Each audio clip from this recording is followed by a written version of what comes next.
আমার এই ড্রাগন গাছটি অনেক দিন ধরে অগোছালোভাবে রয়েছে, তাই আজকে ভাবলাম একটু ড্রাগন গাছটির যত্ন নেই।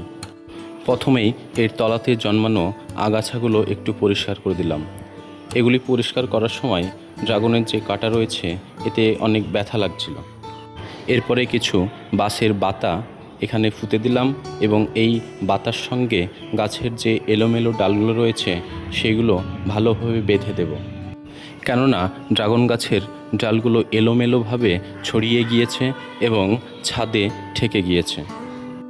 আর ড্রাগন গাছের ডালগুলো ঝুলন্ত অবস্থায় না থাকলে তেমন ভালো ফল হয় না।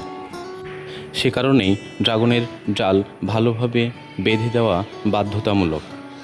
আপনাদের যাদের ড্রাগন গাছ রয়েছে তারাও এইভাবে গাছের ডালগুলোকে ভালোভাবে উঁচু করে মাচা করে বেঁধে দেবেন, তাহলে অনেক ভালো ফলন পাওয়া যেতে পারে। ধন্যবাদ, সকলে ভালো থাকবেন।